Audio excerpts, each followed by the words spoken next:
My name is Kendra. I'm 34, and I work as a senior data analyst at a global fintech company. I own a $1 million home in the foothills just outside Denver, Colorado.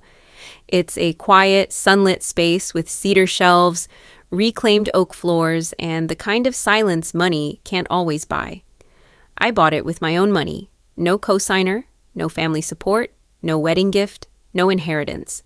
Just years of grinding through college on 3 hours of sleep, brown bagging every lunch at work, saying no to vacations, and yes to freelance projects on weekends. This house was my reward for surviving. And yet, it happened. It was Thanksgiving, my first time ever hosting in my own home. I had just finished pouring warm cranberry sauce over a golden roast turkey when my older brother Kyle stood up from the end of the table and said, loudly enough to stop every fork midair, "This place suits my kids better than that crammed apartment. So, yeah, we'll be moving in soon." There was a stunned silence. One of his twins knocked over a glass.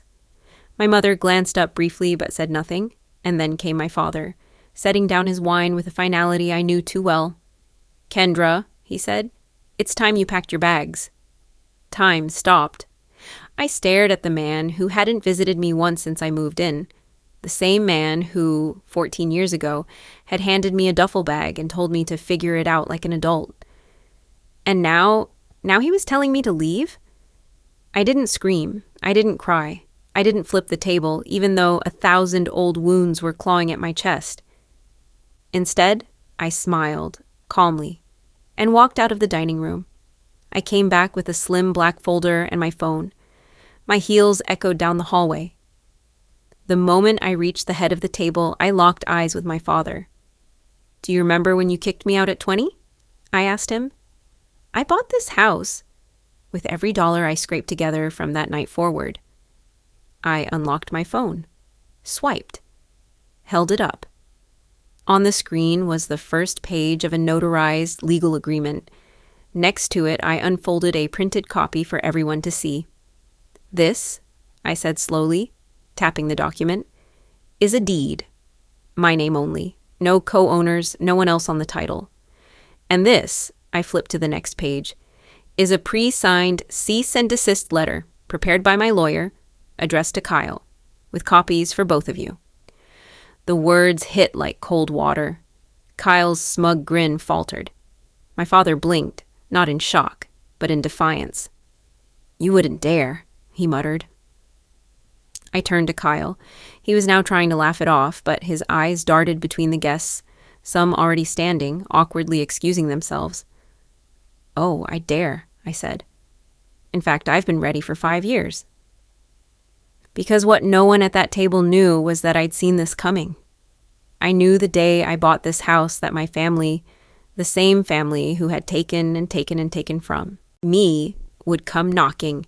But I was no longer that 20-year-old girl dragging a broken suitcase through the snow to sleep on a friend's laundry room floor. I had built something for myself. From nothing. I knew the type of people I was dealing with. I had watched Kyle burn through every loan, every favor, every apartment. I had heard my parents make excuses for him every time.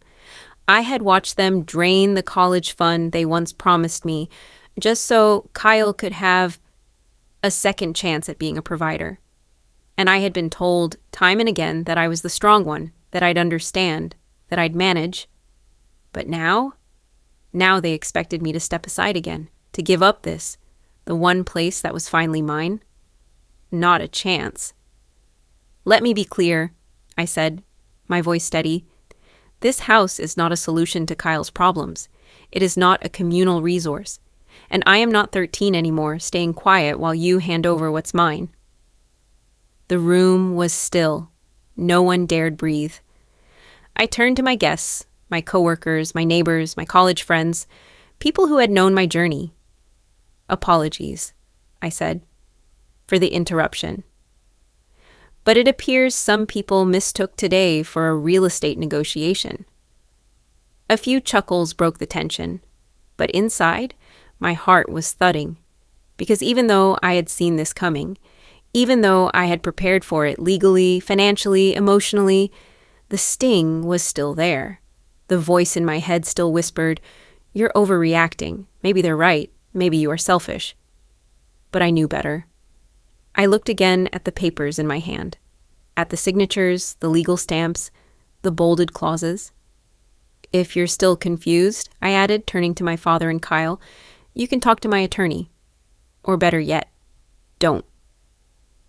And with that, I walked out of the room. Because this isn't just about a house. It's about every holiday I spent waiting to be seen. Every birthday I celebrated alone. Every time I was told to be the bigger person while watching everything I built get handed to someone who never earned it. This time, I didn't give in. This time I stayed. And they packed their bags instead. I used to believe that love, real, unconditional love, was something every child received by default. That it came standard, like a heartbeat. That it didn't need to be earned. But I was wrong. In my house, love was conditional. And Kyle met the conditions. My older brother was the golden boy, the one with dimples and scraped knees and a chaotic energy that adults found charming. He was messy, impulsive, undisciplined, but somehow that was always chalked up to him being spirited or a boy being a boy. Meanwhile, I was the quiet one, the neat one, the kid who finished homework early, remembered chores without being told, and never threw tantrums in the grocery store. At school, teachers praised me for being focused and mature. At home, I was invisible. Or, worse, expected. "You're the strong one," my mother used to say when Kyle got into trouble or failed a class. "You understand. Kyle needs more attention right now." Right now became always. I still remember the summer Kyle turned 10 and I was 8. He got a brand new mountain bike for his birthday, red and black with silver handlebars and handbrakes that clicked when squeezed. I remember standing at the top of the driveway watching him ride in circles, the spokes flashing in the sun. 2 months later, on my birthday, I was handed a cardboard box. Inside was a faded plastic pencil case, a calculator missing 2 buttons, and a backpack with someone else's initials stitched into the front flap. "It's all still in good shape," Mom said cheerfully. "We're trying to be practical this year." I nodded, smiled, said thank you, and then went to my room to cry into the pillow, silently. Because even then, I knew not to make a scene. That was the pattern. Kyle got the new stuff, the praise, the leeway. I got what was left over. He came home with a B-, and there was pizza for dinner to celebrate progress. I brought home straight A's, and my report card was met with a glance and a nod. "That's just how Kendra is," Dad would say, sipping his coffee. Mom would shrug. "She doesn't need constant encouragement." But I did. I just never asked. Looking back, I think they thought I was self-sustaining, like some plant that watered itself. They mistook my silence for resilience and my independence for invulnerability. When Kyle forgot his lunch, Mom drove 20 minutes to drop it off. When I had the flu and tried to call her from school, the phone rang until it went to voicemail. Dad was quiet through all of it. Not cruel, just absent, present in body, not spirit. His way of parenting was to stay out of the crossfire. And in our house, crossfire often meant shielding Kyle from consequences while I played the role of background support. One winter, Kyle broke a neighbor's window with a snowball packed around a rock. I watched from the porch as Mom marched over and talked the neighbor down from pressing charges. She came home with red cheeks and tight lips, but still managed to say, "He's just a kid. Kids make mistakes." That same week, I got grounded for snapping at Kyle when he dumped my school papers on the floor looking for his earbuds. "It's just paper," Mom said. "You need to control your tone." I started hiding parts of myself, not because I was ashamed, but because I'd learned they had no audience. Every science fair ribbon went into a shoebox under my bed. Every music recital program I played in got folded and tucked into a drawer. Every certificate of achievement from school, neatly filed, then forgotten. I didn't even show them the time I got published in the school newsletter. I'd written a short essay about equity in education. I was proud. But when I handed it to Mom, she scanned the headline and asked, "Is Kyle's name in this?" I took it back, folded it into fourths, and threw it away. That was the first time I consciously thought, they don't really see me. But the wound didn't scar overnight. It lingered, deepened over years until I stopped trying. Kyle crashed Mom's car at 17, and they covered the deductible and got him a new used one within a week. I passed my driver's test with a perfect score and waited 4 months before Grandma finally offered me her old sedan. My parents framed a photo of Kyle holding his first bass guitar, a gift he got despite failing 2 classes that semester. I once asked for a keyboard, just a small one, secondhand, and was told music lessons were a luxury we can't afford for both kids. So I stopped asking. I stopped sharing. I stopped showing up. By the time I turned 20, the only thing I truly owned was my silence. And even that, they would later try to take. I was 20 when they told me to leave. It was a Thursday morning in February. The kind of morning where everything felt muted by snow. I remember the frost crawling along the windows and the silence in the kitchen, broken only by the soft clink of my mother's spoon in her coffee. She didn't look at me when she said it. "Kendra, you'll need to find somewhere else to stay. Kyle and the baby are moving in on Sunday. There's just not enough space." That was it. No conversation, no questions, just a decision already made. I sat across from her, my coffee untouched. My throat was dry, and for a moment, I couldn't form words. "But where am I supposed to go?" I asked, my voice too small for how loud my heart was pounding. She finally looked up, not with cruelty, but with a tired, transactional kind of finality. "You're an adult now. You'll figure it out." Kyle had just finalized his divorce 2 weeks earlier. He was 27, jobless again, and showing up with a 1-year-old daughter and an overflowing duffel bag of problems. I had been working part-time at a local grocery store while taking community college classes, barely scraping by. But somehow, I was the disposable one. I tried to keep my voice steady. "What about the college fund, the one you and Dad said you started when I was 12? There was a flicker in her eyes. Guilt, maybe. But it disappeared fast. "We used that a while ago," she said, setting her mug down too hard. "Kyle needed seed money for that app business. You know how hard it is for him. He's going through enough." I felt something inside me fracture. Not break. Fracture. Like a frozen pipe under too much pressure. "You gave him my college fund. He's your brother." That was the end of the discussion. By nightfall, the guest room I'd been sleeping in was already half cleared out. My posters, my books, my lamp were all boxed up and pushed into the hallway like forgotten inventory. I spent that night packing in silence. I didn't scream. I didn't beg. I didn't cry. Not until much later. Outside, the snow had turned to slush. I had maybe $2,300 in my savings account and no clear plan. College was still months away from starting full-time. My car, a rusty old Honda I'd inherited from Grandma, was barely running, and I didn't know where I was going to sleep that night. I texted Rachel, my closest friend since freshman year of high school. She answered within minutes. Her parents had a small guest room, and they said I could crash for a while. So I loaded everything I could into my car. 3 boxes, a duffel bag, my laptop, and the last shred of pride I had left. The snow was heavy that night, sticky and wet, turning the driveway into a swamp.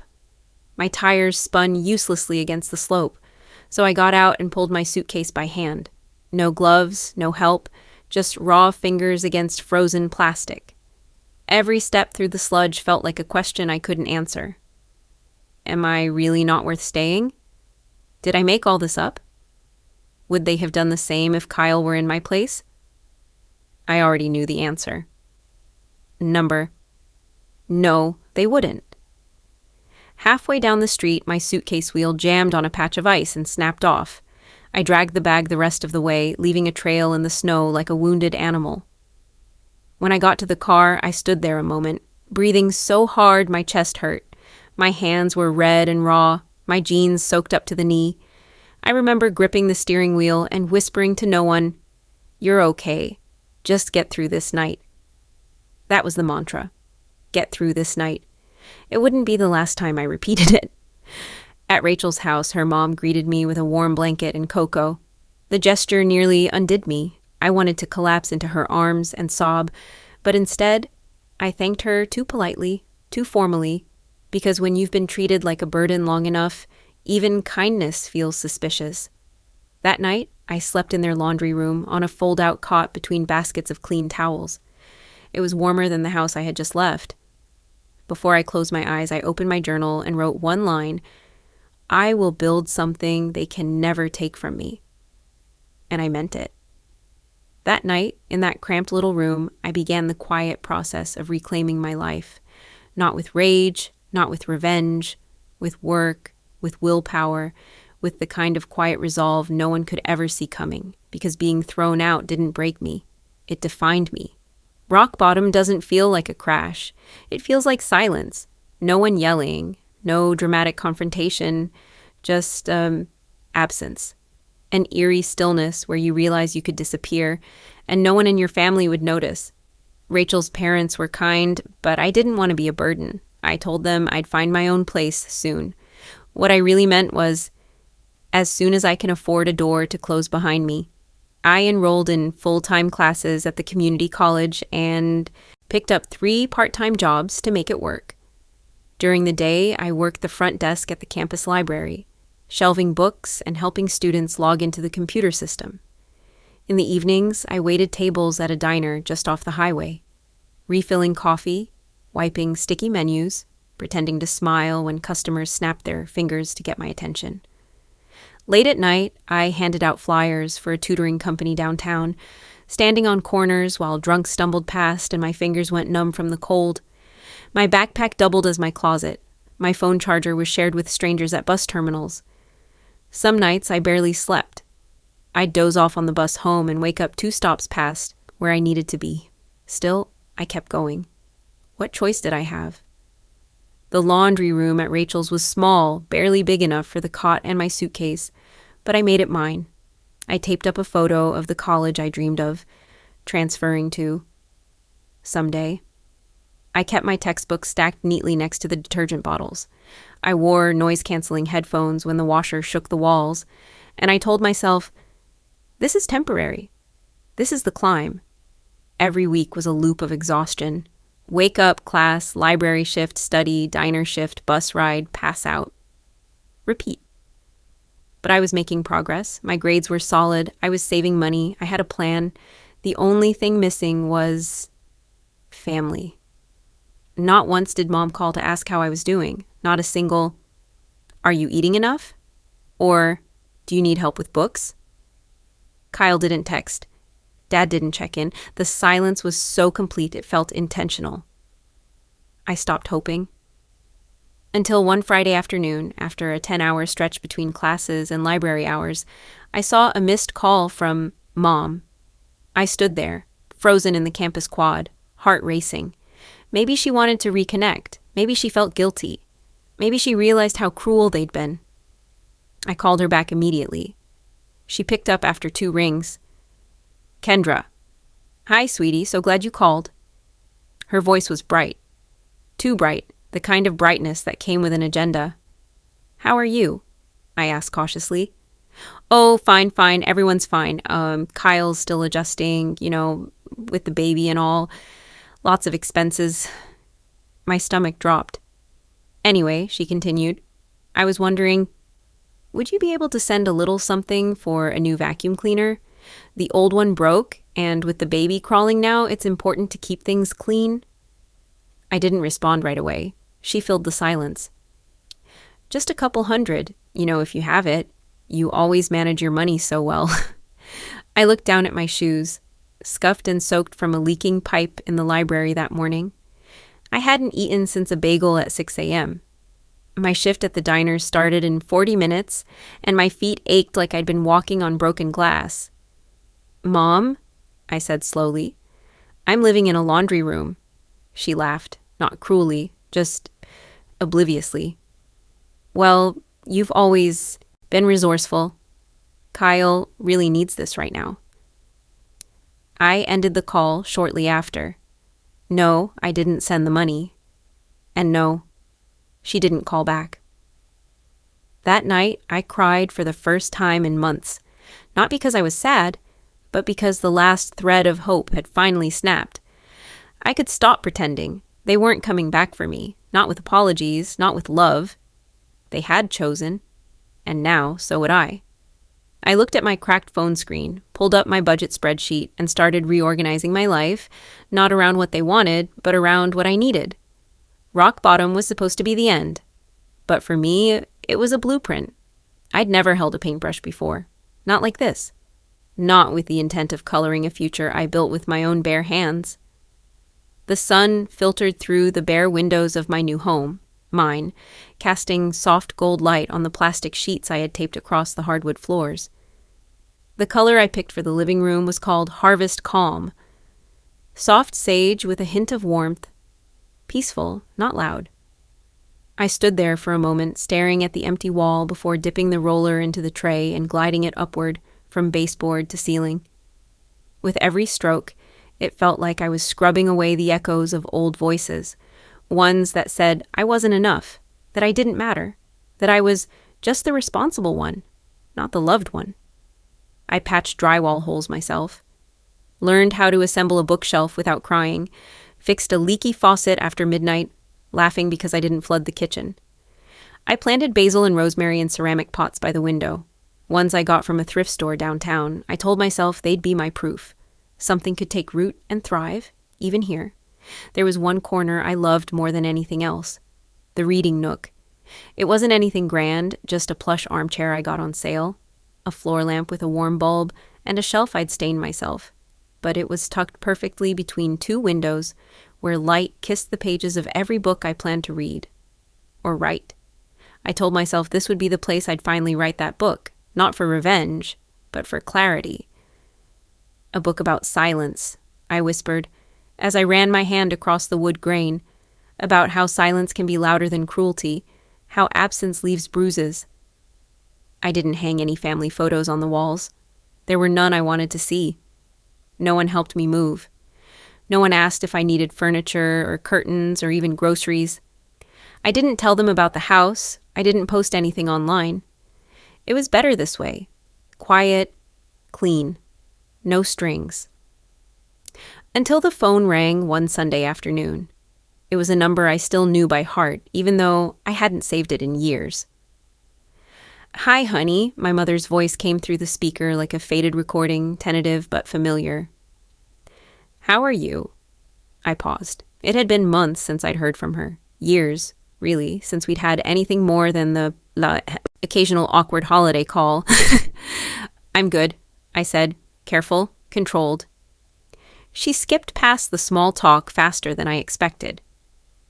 "Listen," she sighed, like the words were hard for her to say. "Your brother's going through a tough time." "Of course he is. Hemo. He and the kids might need a place to stay for a while. His lease is up and, well, he's been struggling since the divorce. You know how hard it is with child support and—" "Mom," I interrupted. Calm. Even. A pause. "I know you've got that big house now," she added quickly. "Just until he gets back on his feet. You've always had such a big heart, Kendra." I stared at the rosemary plant on my windowsill. The soil was dry. I hadn't watered it in days. "Let me guess," I said quietly. "You told him I'd say yes." Another pause. "Kyle's my son," she said finally. "I want to make sure he's okay." "And I'm what?" I asked. A backup plan?" "That's not fair," she said. "You've always been the strong one." There it was again. That phrase. As if my strength was a reason to be dismissed, as if my ability to survive made me less deserving of care. "I worked for this house," I said. "I bled for it. You know that, right?" A long silence.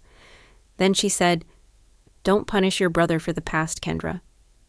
Be the bigger person." I looked around at the walls I'd painted, the books I'd shelved, the floor I'd scrubbed on my knees. I wasn't punishing anyone. I was protecting peace I had built with my own broken pieces. I'll think about it, I lied. Not to her, to myself, because deep down, I already knew my answer. I hung up the phone, walked to my reading nook, and pulled out my notebook. The page was blank. Then, in pen, I wrote, Chapter 1, The Weight of Being the Strong One. 12 years. That's how long it had been since I invited them over. Not just for dinner, for anything. And yet, here I was, carefully folding linen napkins into triangles and placing them beside porcelain plates I'd only ever used when it was just me and a glass of wine on New Year's Eve. I stood back and stared at the table. Everything matched. Gold-rimmed glasses, candles and brass holders. The turkey would go in the center, surrounded by roasted vegetables and my signature cornbread stuffing. It looked like a picture from a magazine. A home. A place people would want to be. A place I hoped they would see me, finally, as more than the afterthought daughter. Maybe this year would be different. That hope was a soft, persistent ache. It came in waves as I dusted the baseboards and adjusted the curtains just so. I baked from scratch, polished the silverware my coworker had gifted me from an estate sale, even printed out little name cards with calligraphy letters. Dad, Mom, Kyle, Zoe, Maximum. The names looked foreign on my table, but I was trying. I was always trying. In my mind, I kept rehearsing their reactions. My father saying, "This is beautiful, Kendra." My mother smiling, softer than I remembered. Kyle nodding with actual respect instead of his usual dismissiveness. Maybe even the kids saying, Aunt Kendra's house is so cool. Maybe they'd finally see that I wasn't just surviving, I was thriving. And not just in numbers or square footage, but in strength, in presence, in peace. I opened the fridge and checked the cranberry sauce. Everything was ready, everything except me. That's when Rachel called. "You sure about this?" she asked, skipping hello. I smiled, pressing the phone between my cheek and shoulder as I arranged tiny pumpkins on the mantel. "I have to try," I said. There was a pause on the other end. The kind only best friends give you when they know you're lying to yourself, but they also know you need to. "Kendra." Her voice was gentler now. "Just remember, you don't owe them your softness just because you're good at pretending nothing ever happened." I closed my eyes. Her words hit deeper than I wanted them to. "I'm not pretending," I whispered. "I'm hoping." Another silence. "Well, I'll have wine ready if you need a debrief after," she finally said. "Deal," I chuckled, hanging up. As I stood in the hallway, looking at the flicker of candlelight bouncing off polished hardwood floors, I let myself believe, just for a minute, that this could be the turning point. That maybe, if I cooked enough, cleaned enough, made everything perfect enough, they would realize I wasn't the convenient scapegoat anymore. I ran my hands along the edge of the buffet table, smoothing down a wrinkle in the runner. There, tucked at the corner, was a framed photo of me at my college graduation, the one I'd placed deliberately where they couldn't ignore it. I was 23 in that photo, exhausted, beaming. Wearing a gown I had ironed at a laundromat the morning of commencement because I'd been too afraid to leave it at my apartment, in case my roommate's cat peed on it again. No one from my family had come that day. I invited them. I even saved seats. They never showed. But I kept the photo because Rachel had taken it. Because I wanted to remember what it looked like to smile even when the people you wanted most weren't there. And still, here I was. Still setting the table. Still trying. I took a step back and exhaled slowly. The timer on the oven beeped. I slipped on my mitts, pulled out the turkey, and basted it gently, watching the butter melt into golden skin. There was a strange tenderness in the ritual of it all, a quiet plea stitched into every motion. See me, notice me, just once. Outside, the sky was shifting to that soft gray blue that comes before dusk. Inside, everything smelled like cinnamon and rosemary. I lit the candles, turned on the soft jazz playlist, and glanced at the clock. 30 minutes until they arrived. My heart began its slow, nervous thump. I ran upstairs to change. A cream sweater, simple earrings, and the perfume I only wore. On dates I wanted to go well. As I looked at myself in the mirror, I tried to smile. It didn't quite reach my eyes. Maybe this would be the year I stopped needing anything from them, or maybe, just maybe, this would be the year they gave it anyway. The doorbell rang 42 minutes after the time I'd asked them to come. I wiped my hands on a dish towel, gave myself one last look in the hallway mirror, and opened the door with a practiced smile. It was my parents. Mom brushed past me, holding a Tupperware container. "Careful, it's still hot. I didn't want the crust to break," she said, not meeting my eyes. "Hi, Mom. Hi, Dad," I said, stepping back. Dad gave a quick nod, already peering around the entryway like he was assessing a listing.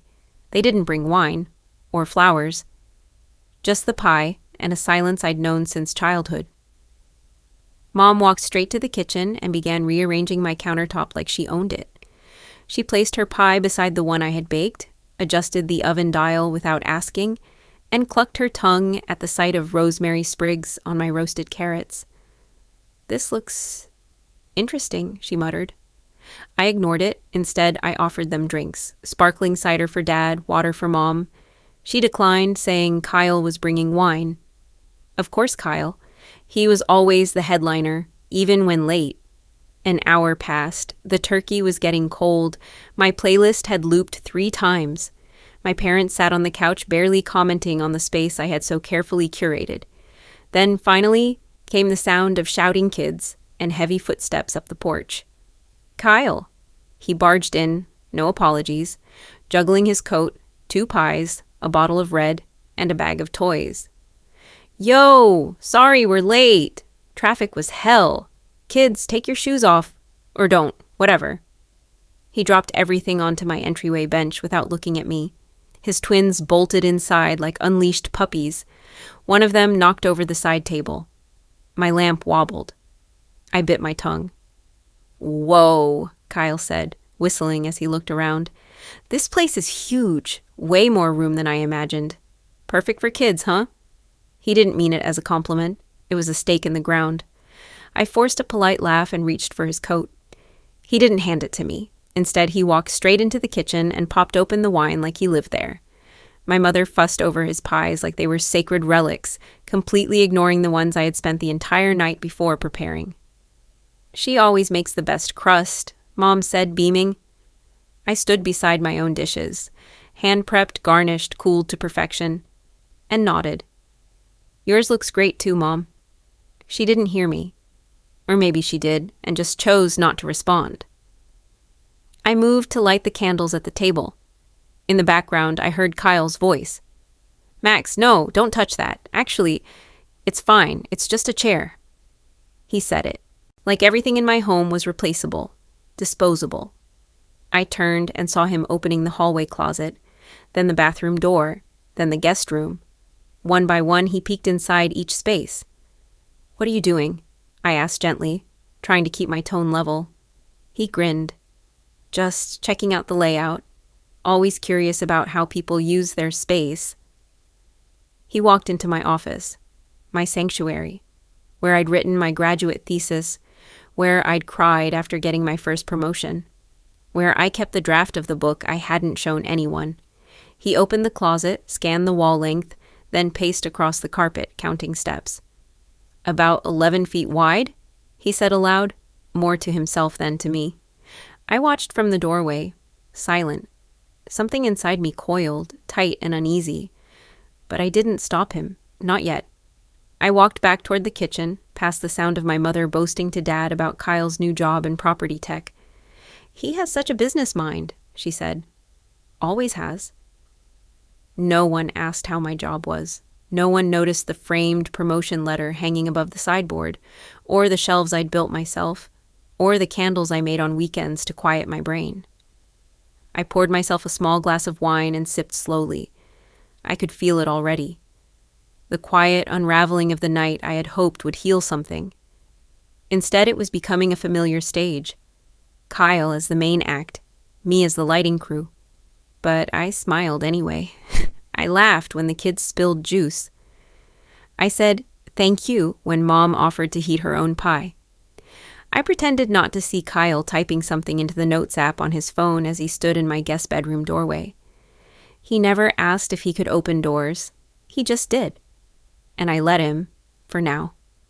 Dinner had just reached that delicate balance. Everyone chewing, no one arguing, the wine flowing just enough to soften the usual edge. I had just passed around the sweet potato casserole, proud of how well everything had turned out. The turkey was perfectly roasted. The green beans still had snap. I caught myself thinking just for a moment, maybe this time. Maybe this was what it felt like to belong. And then Kyle stood up. He tapped his wine glass with the back of his spoon. Ding, ding, ding. And raised it like he was about to give a wedding toast. "Hey, everyone," he grinned. "If I could just have your attention for a sec." I froze, mashed potatoes still on my fork. "I know this year's been tough," Kyle began, resting one hand on my chair like he was anchoring himself in the room.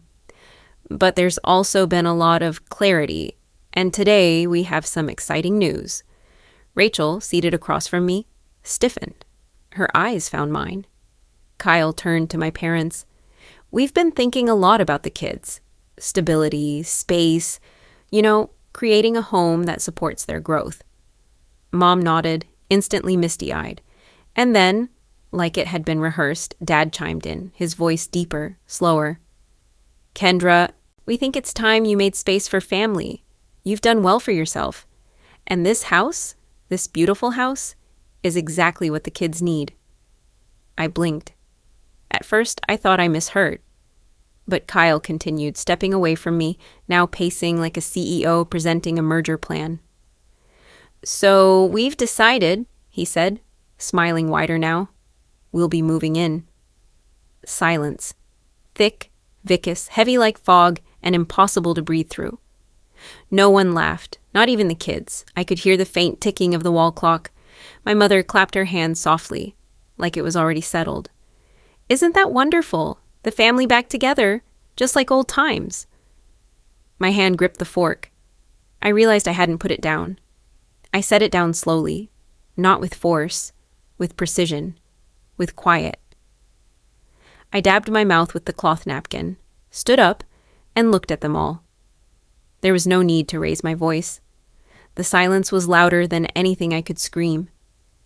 I felt the weight of Rachel's gaze. Her knuckles were white around her glass. My parents looked expectant. Kyle looked smug.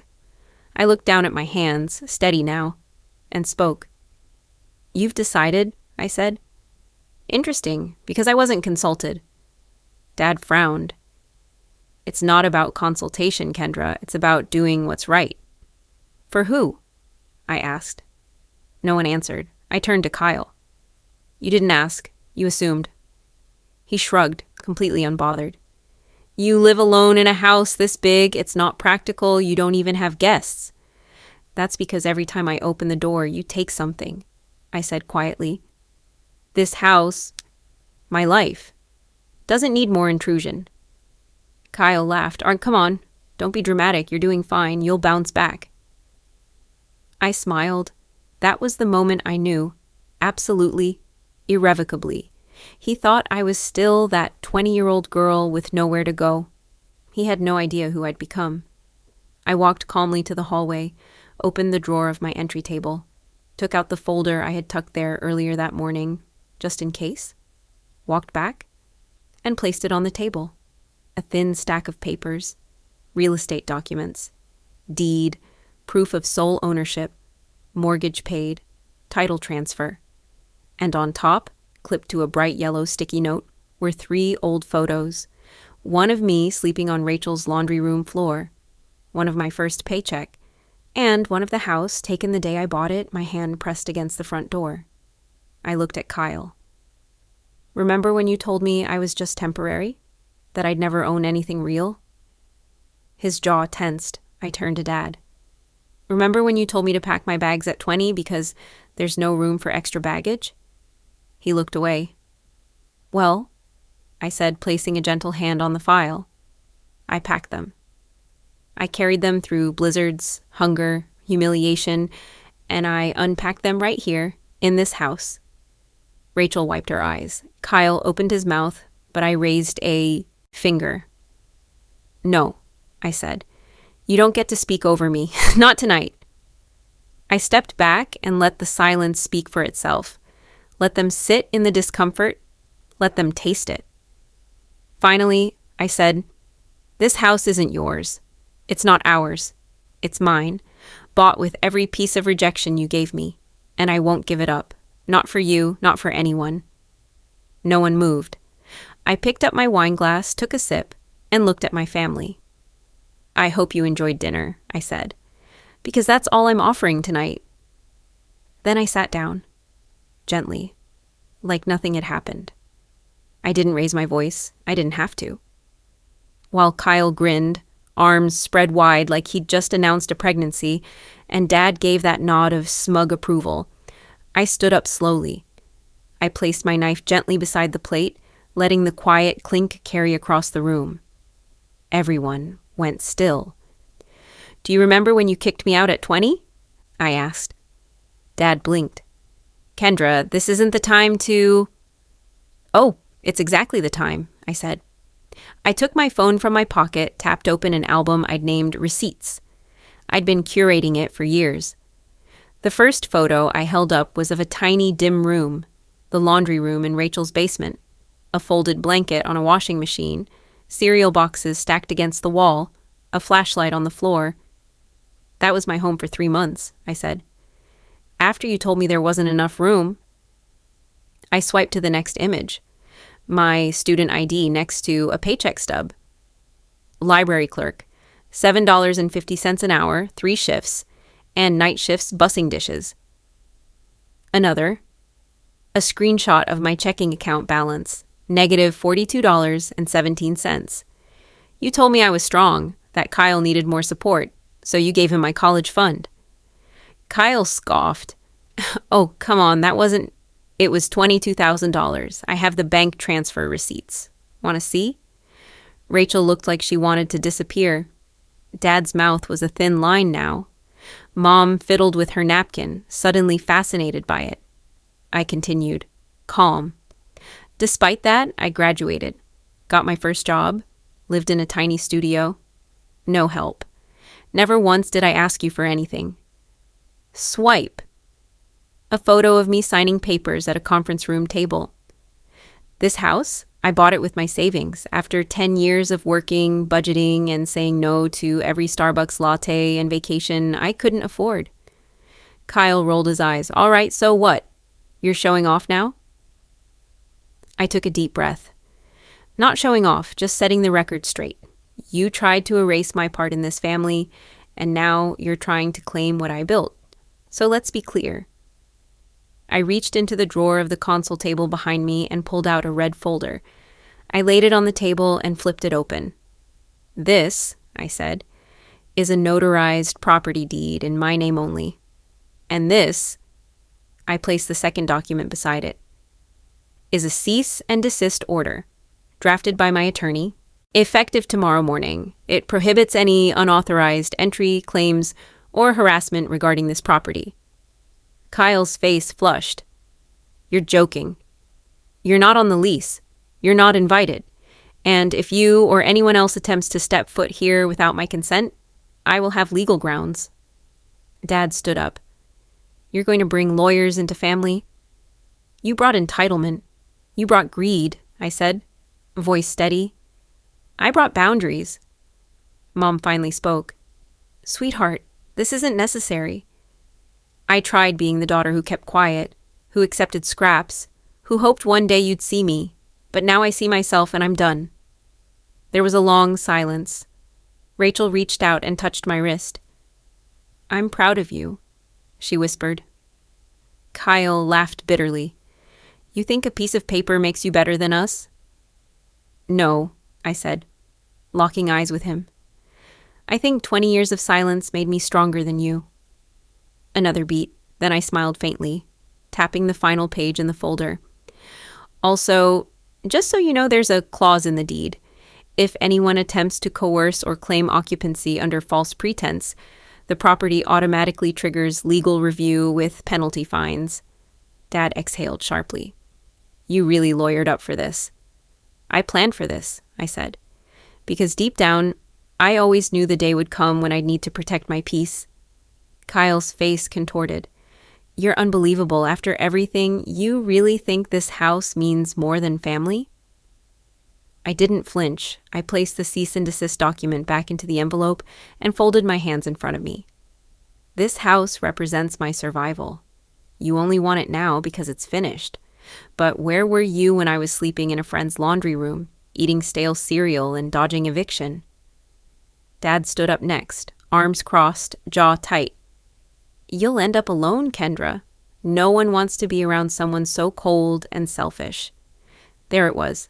The final card they always played. Shame.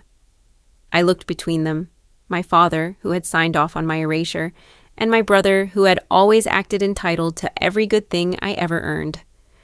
I would rather be alone, I said, voice steady, than spend one more second in the company of people who only see me as a resource to drain. Rachel, who'd stayed silent all this time, rose from her chair. Her eyes never left Kyle. You heard her, Kyle scoffed. This is ridiculous. She invited us. I invited you to Thanksgiving dinner, I said calmly. Not to invade my home, plan your move-in, and demand I hand over everything I've built. His kids were still in the living room, tapping at their tablets, oblivious. My mom stood frozen near the kitchen, her hands nervously twisting the dish towel she had grabbed without thinking. You can't be serious, Kyle said. You'd really throw your own family out? My breath was shallow but solid. This isn't throwing you out. This is reclaiming the boundary you trampled the minute you walked in. Dad stepped forward, voice dropping to a gritted murmur. You've always thought you were better than us. I blinked. Number I just refused to be less. Silence followed. A suffocating, dense silence where shame should have lived. But instead, I felt clean. Rachel began collecting her coat. You need help, Kyle, but not from her. From a therapist. Kyle's nostrils flared, but I could see the panic. He didn't expect this. He thought the guilt card would work. The manipulation.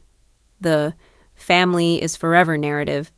But this time, I wasn't a scared 20-year-old dragging her suitcase through the snow. I was a woman who had built her home brick by brick, with no one cheering from the sidelines. I walked to the front door and opened it. Cold air swept in. A breeze of clarity. You have 5 minutes, I said. Take your children, take your casserole, and leave. You'll regret this, Kyle hissed. I looked him dead in the eye. I regret not doing it sooner. He opened his mouth to say something else, but nothing came out. Maybe he saw I wasn't bluffing. Maybe he finally understood. His kids came over, confused. Daddy? It's okay, he muttered, grabbing their jackets. We're leaving. My mom walked out last. She paused at the door. For a split second, I thought she might say sorry. That maybe, just maybe, she had seen the truth in the quiet. But all she said was, "This isn't what your father wanted." I nodded. And that's why it's exactly what I need. Then I closed the door, locked it, and exhaled. The house was still, a half-empty dining table, wine glasses untouched, the smell of rosemary and roasted turkey still hung in the air. Rachel moved beside me and touched my shoulder. You okay? No, I whispered, but I will be. We stood in silence for a while, just breathing, not mourning, not raging, just existing in a moment I had waited over a decade for. I didn't cry, I didn't scream, I just stood there, in the home no one could take from me, and felt, for the first time, safe. I changed the locks the next morning. It wasn't out of anger, it was out of necessity. I'd seen the way Kyle roamed the house the first day, like he was mentally placing furniture. I saw my mother's narrowed gaze sizing up the square footage. I saw entitlement blooming like mold in corners they didn't even know existed. So I hired a locksmith, and then I installed a Ring camera. then a second one by the garden. I had a lawyer draft a formal cease and desist letter, and I mailed it certified, one to my parents' house and another to Kyle's temporary apartment. A week passed, silence, no phone calls, no text messages, not a single knock at the door. You might think I'd feel peace, but silence can echo just as loudly as screams. I thought maybe they were processing. Maybe they needed time. Maybe the weight of what they'd done, what they tried to take, was sinking in. Then came a knock at the door. Light, polite, rhythmic. When I opened it, I froze.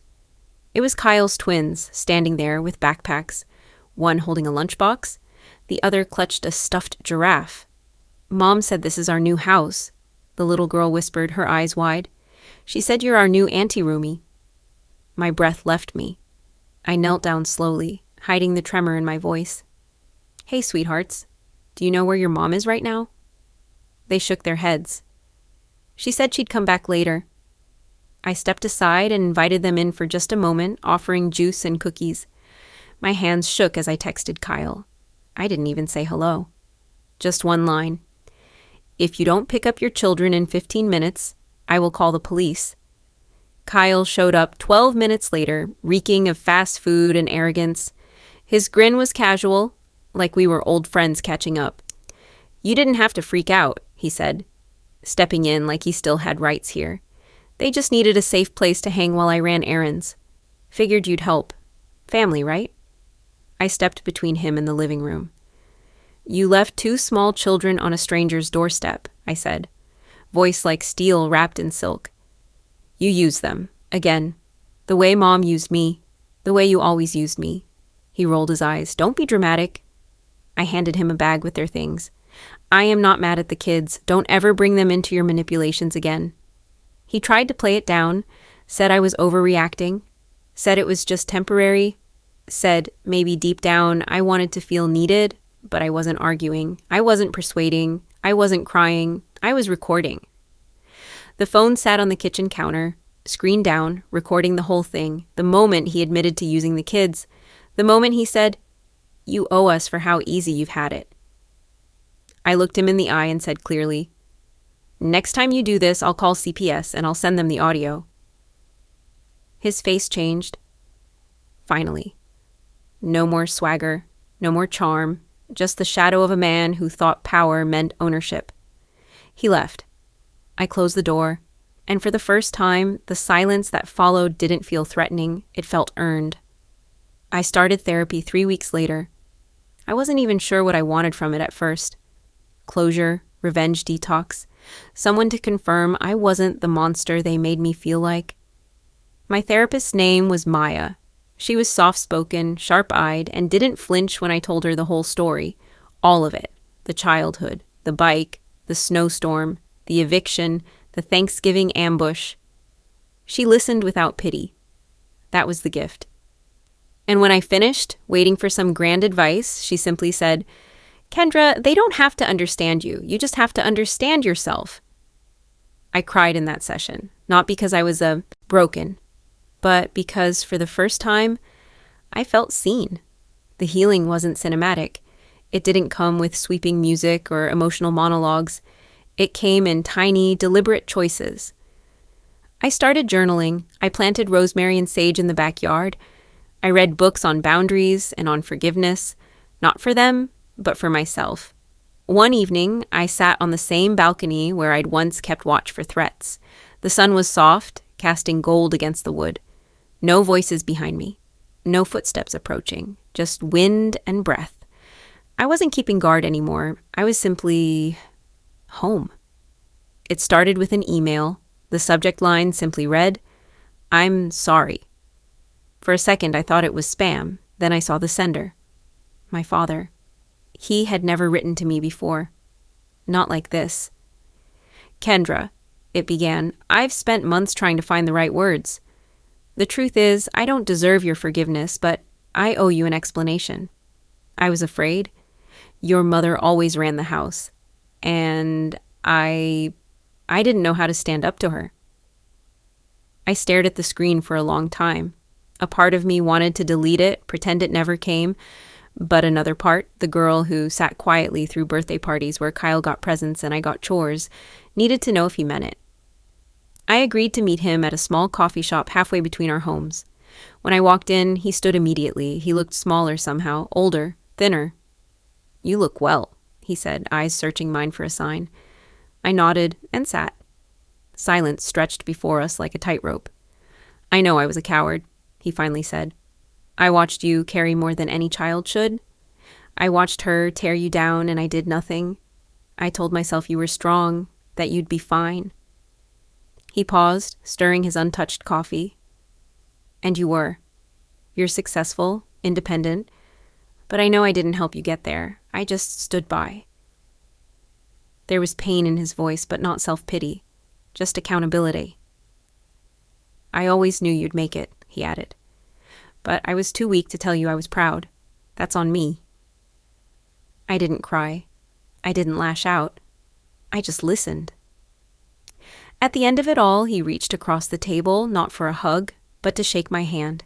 It was the most honest gesture he'd ever made. We didn't talk about rebuilding or making up for lost time, but we agreed to keep meeting, no promises, just presence. And that, for now, was enough. A week after seeing my father, I got a message from Amanda, Kyle's ex.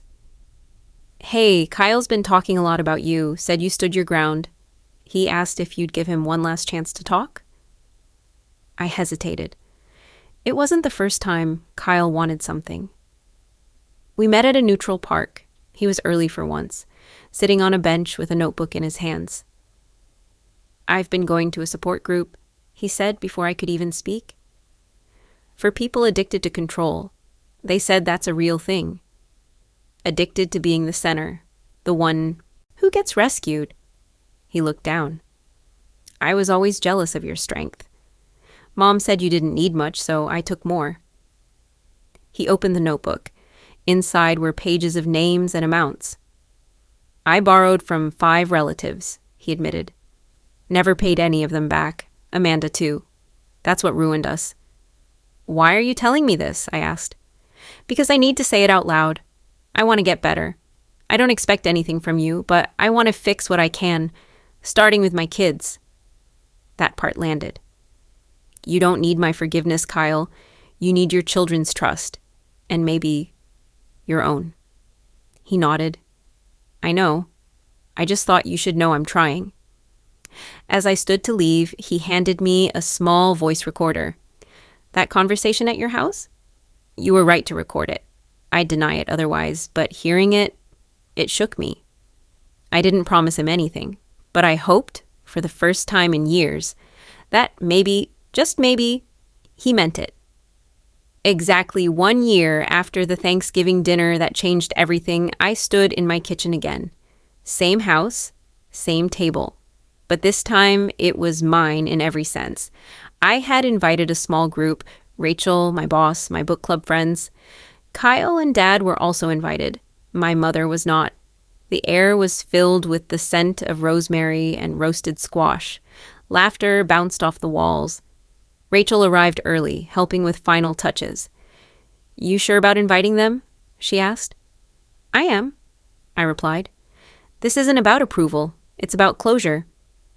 When Kyle walked in, he brought a pie, store-bought, but the effort was there. Dad gave me a firm nod and a quiet, "Thanks for inviting me." Dinner was simple but warm. People passed dishes, shared stories. Midway through, Rachel stood up with a glass. "I'd like to make a toast," she said. "To Kendra, the woman who turned silence into strength and built a home where none existed." Everyone clinked glasses. My chest tightened with emotion. As the night wound down, Rachel handed me a small box. Inside was a delicate silver bell. "So you never have to knock again?" she smiled. "You don't need to ask. This is your home." I held it, the weight surprisingly light, but the meaning heavy. For years, I'd lived waiting for the next rejection, the next demand, the next betrayal. But now I was surrounded by people who saw me, really saw me. And for the first time in my life, I believed I belonged. Not because someone gave me a key, but because I built the door. I was standing barefoot in the garden, feeling the crunch of gravel under my soles. The late autumn air bit at my skin, but the ceramic mug between my hands radiated warmth. Peppermint tea with a hint of honey. Simple. Comforting. Above me, the sky was the color of iron. Not quite stormy, but not entirely calm either. It had been a week since the homecoming gathering. A week since Kyle and Dad stood quietly near the kitchen island, nodding along to toasts from people who had stood beside me through the years. A week since Rachel handed me that tiny silver bell, whispering, "You never have to knock again." I hadn't spoken to my mother since. And to my surprise, I didn't ache for it anymore. I used to believe that healing required acknowledgement, that closure needed an apology, that I couldn't move forward unless someone turned around and said, "We were wrong, you deserved better." But silence, undisturbed, respected, chosen, had a strength of its own. And peace? Peace didn't always announce itself. Sometimes it just arrived, quietly, like this cold morning. I sat on the bench I'd built myself, the same bench where, a year ago, I'd watched shadows under the door and braced myself for the sound of betrayal. Now I watched the sun slowly cut through the gray. I whispered into the still air. They told me to pack my bags, to leave. A small smile formed on my lips. This house, this life, I built it with the very bricks they threw at me. A single chime echoed in the breeze. Rachel's little bell hung above the door now. A symbol, a promise. I no longer needed permission to belong. My phone buzzed on the patio table. I picked it up, expecting a message from Rachel or perhaps the library book reminder I'd set. Instead, it was from Mom. Just her name. No preview, no subject line. I stared at the screen for a moment, then locked it. I didn't need to read it. Maybe it was another attempt to justify Kyle's behavior. Maybe it was a passive-aggressive guilt trip wrapped in faux concern. Or maybe, just maybe, it was the apology I used to dream of. Typed out, hesitant, too late. It didn't matter anymore. I took a slow sip of tea, closed my eyes, and breathed deeply. This wasn't bitterness. It wasn't triumph. It wasn't even sadness. It was clarity. I didn't build this home as revenge. I didn't thrive to prove them wrong. I did it because I deserved to exist in a world where I wasn't questioned for every breath I took, where my worth wasn't weighed against someone else's neediness, where silence wasn't punishment but peace. Inside, the sun began pouring into my reading nook. Light hit the spine of my journal, still open from last night. I had scribbled a single sentence before sleep took over. Today, I am not waiting. Not waiting for recognition. Not waiting for affection. Not waiting for a family that might never understand what they lost. I was enough, finally, and I knew now. I had always been. I stood up and walked barefoot across the lawn. The grass, cool and damp with morning dew, kissed my feet gently. I paused at the garden bed, ran my hand through the rosemary, and let its scent linger on my fingers. This was my sanctuary, and not just the house, but this state of being. Whole, unbothered, free. As I reached the porch, I turned back to look at the backyard, at the empty space where I once imagined barbecues and, chaotic laughter from a family that never showed up. That version of the dream had died, and something stronger had risen in its place. My phone buzzed again. I didn't check. I didn't flinch. I simply placed it inside and shut the door gently behind me. Before we say goodbye, I'd love to know. Where are you watching from? Is it a quiet morning like mine with a warm cup of coffee? Or a late night where stories like this keep you company? Let me know in the comments. We read everyone with gratitude. And if this story touched your heart, please consider subscribing to the channel. Not just to hear more stories like this, but to be part of a community that still believes in kindness, healing, and second chances. Thank you for spending your time with us today. Wherever you are, I hope you carry this story with you, and remember, sometimes the miracle doesn't knock on your door. It waits quietly until you're ready to open your heart. Take care, and we'll see you in the next story.